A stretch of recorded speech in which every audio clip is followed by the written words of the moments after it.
Friends and families, good evening. You subscribers, and those of you who have given me your critical analysis of my videos, I thank you very much. Today, I want to spend a little time talking about some things that we don't often talk about.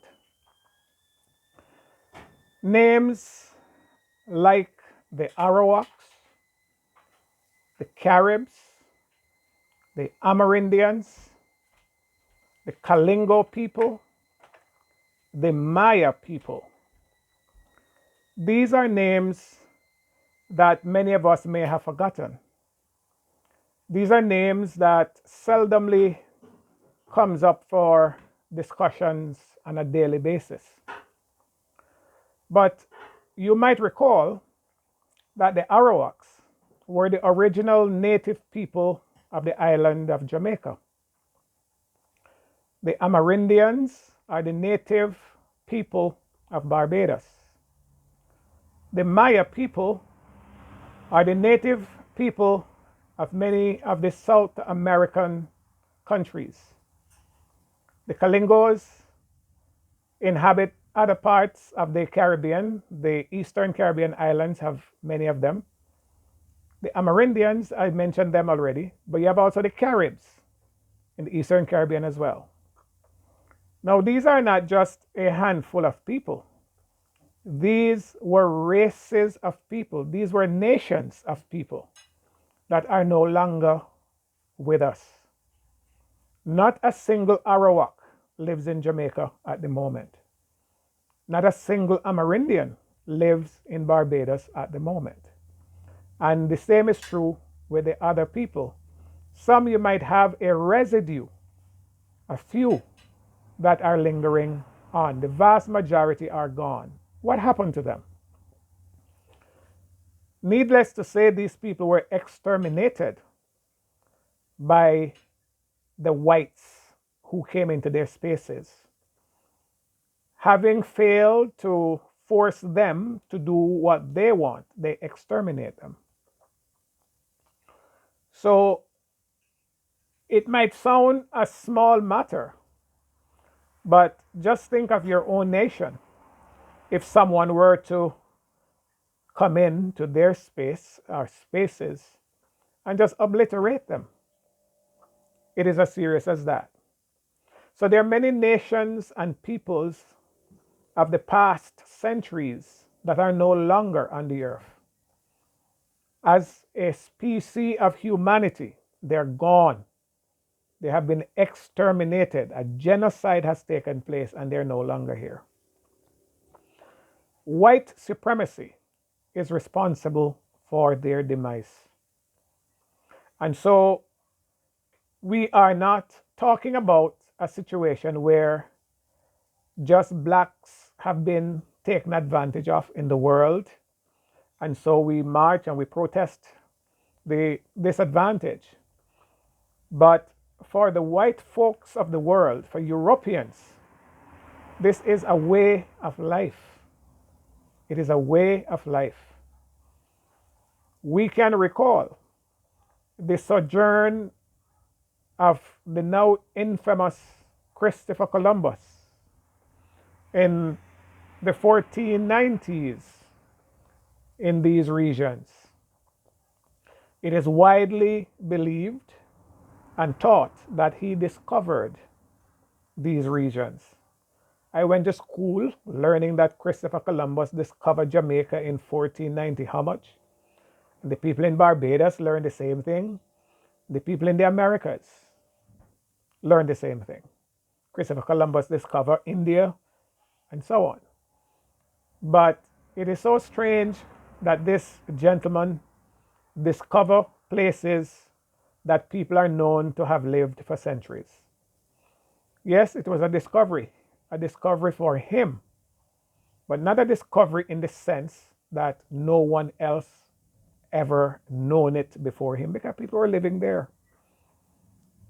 When Christopher Columbus went to Jamaica, the Arawaks were there.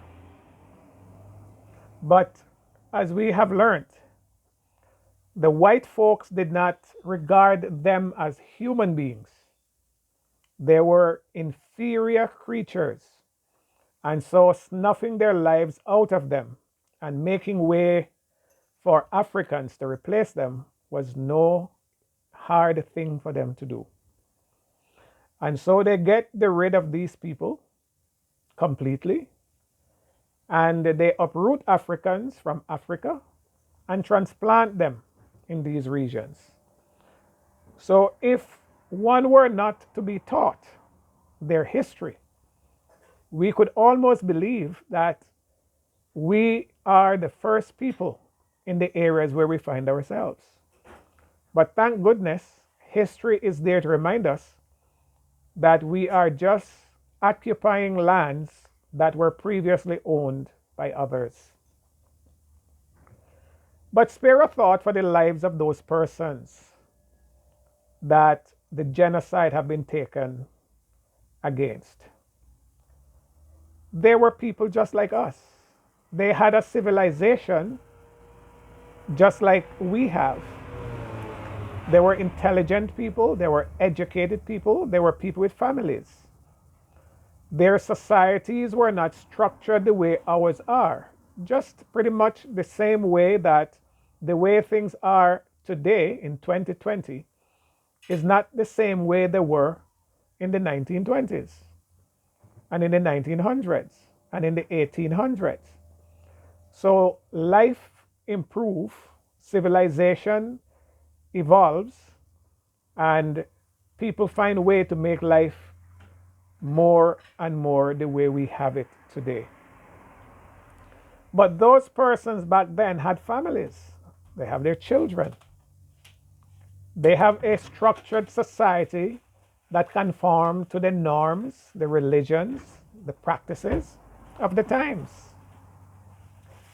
And they are no longer here because others felt that they could just simply snuff their lives out. Can you imagine today the very people who are in the vanguard of human rights are the very ones then that carry out all those human wrongs of the times? Yes. The very people today who are the champions of human rights are the very ones who carry out those genocides of the time, namely Europeans. Sometimes you have people say that you harp on the past, you hate white folks. Absolutely not. Absolutely not. In fact, sometimes you hear people comment on our harping on the past only to think that they're thinking about the past 200 years, 500 years, 700 years. And they're saying that's the past, which is true, it's in the past. But when we speak of Abraham, of Isaac, of Jacob, those guys are as relevant in people's lives today as when they were alive, and maybe even more so. But that was even further in the past. So that is some contradiction there, if not hypocrisy. People will try to discourage us from recounting the history of our enslavement and the genocide of the people who were here before our enslavement and have been exterminated, saying it's in the past, leave the past behind. But these same people have no qualms telling you about Adam and Eve, about Noah, about Isaac, about David, about Solomon. Thousands of years in the past. But those guys are relevant. Are we in some way unknowing to ourselves belittling our own cause? If it is okay for us to think and to talk about Abraham, Isaac, and Jacob and their descendants, but we are not supposed to talk about those who have been exterminated in the last 500, 600 years, isn't that a big contradiction? Is it because somewhere in the back of our minds we may have been educated to think that their lives are not important? And if that is the case, then we have something about our own selves that we need to work on seriously. When we go through our school educational systems, we find that the things we are taught is not quite related to our experience. And because of that, we continue to evolve as a people, ignorant, totally ignorant, or partially ignorant, as in the case of some, of our own importance. So while we don't focus on ourselves as a people, as a race, we find ourselves focusing on other races. We talk about Nebuchadnezzar of Babylon, that's in Iraq. We talk about Daniel's encounter with the angel Gabriel, who was held up by the prince of Persia. Those are biblical theology. That's in Iran. And we talk about many other things. But somehow we find it very difficult to think about our own history and the things that beset us as a people. So we should begin to feel comfortable talking about our past. We need to talk about what happened to the people that were in our various islands before Columbus, and why after Columbus they are no longer there. We need to talk about the people that were in the region when the Spaniards, when the British came into those spaces, and those people are no longer there. I learned from the BBC World News some years ago that the classified information from the FBI and the CIA revealed that the American government of the time is responsible for the wiping out of the Maya people in some South American countries. Now, it might be new to some of us, but that's information they had documented. So people know that those people disappeared, but they declassified information that shows that they were the ones who did it. Just as the British people have declassified information that reveal that the British are the ones who poisoned out with man-made disease the North American Indians that was living in the region of Canada. Those are now common knowledge. But that's how these folks behave. So if you have not done it, I am asking of you to spare a thought for those persons whose lives have been lost that way. There were not just 5 people or 10 people, there were millions of people. Millions. So when we hear about genocide today, we hear about the genocide in Rwanda, and we make so much of it when 250,000 persons were slaughtered. And yes, that's a big deal. But does the fact that a genocide occurred 500 years ago make it any less a big deal than the one in Rwanda a few years ago? And is the genocide in Rwanda worse because it happened among blacks than when whites do it? What about the genocide of the Native Americans? Yes, a handful of them is still there in what is now the United States of America, but millions and millions of them have been wiped out by Europeans who invade their countries. What price can we put on human life? Since when is human rights a big deal? Is it since the Europeans feel it's a big deal? Or was it a big deal even those times when they were carrying out genocide in search of territories? So let us understand that this divide that we are now seeing with white domination which is another word for white supremacy. It's not new. It is not new. So we need to spare a thought for those persons who are gone. We need to think about them. We need to think about their families. Today, we are concerned about the injustices that is meted out to black people in white people's countries. But that is just part and parcel of the evil carried out against indigenous people and people of other races by the white race. It's not a new thing. The question is, this domination, how are we going to deal with it? And I will remind you before I go that this white domination, though it is not in the same form as it was 500 years ago, it continued to take on new forms. So you have organizations set up by white countries using their economic power that they have acquired through hundreds of years of working people for free, that is slavery, to build up a giant economic empire that they now use against everyone who they want to bring in line.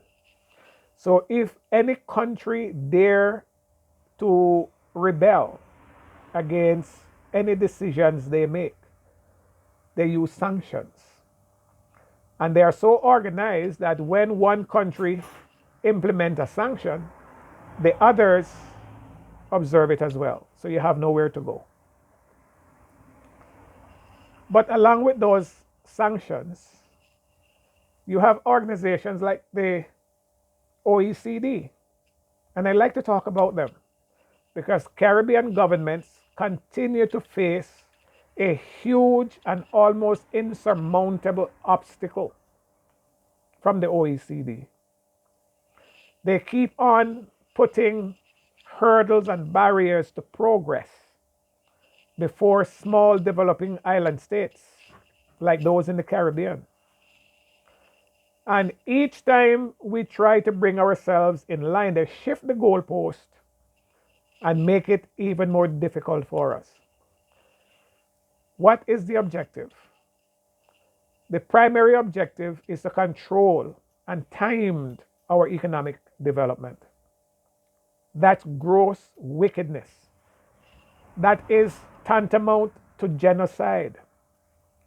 It's no different from them forcing their way on innocent people and exterminate them. So many economies in the Caribbean are suffocating literally because of OECD restrictions. As a people, we need to rise up against these unfairness. We need to rise up. And this Black Lives Matter movement will now have to start looking at ways that they can widen those protest action against actions of the OECD. Because what they are doing is wickedness. Governments are not at liberty to say what I am saying because they will be penalized. But it is a fact that the OECD is an organization that is grossly wicked against small island developing states. They are causing our economy to suffocate. And every person who is from a small island developing state need to speak out against the OECD for their acts of wickedness. I look forward to hearing your feedback on these matters. Thanks for all the comments, the critiques that I am getting. I appreciate all of them. And they don't have to be favorable to my comment. Your views and mine don't have to be the same. You're free to disagree. You're free to oppose. That's quite okay. That's how the world is. So let me hear your feedback on these matters. Please don't forget those indigenous people of these regions who are no longer here. And never forget why they're not here. It is not a case that there were some epidemic or some pandemic that wiped them out. That's not the case. They are people who were defenseless human beings who were exterminated by a race that was a little more equipped than them militarily. So they forced their way in, and defenseless people wiped them all out. God help them. Until we talk again, consider these things. Bless.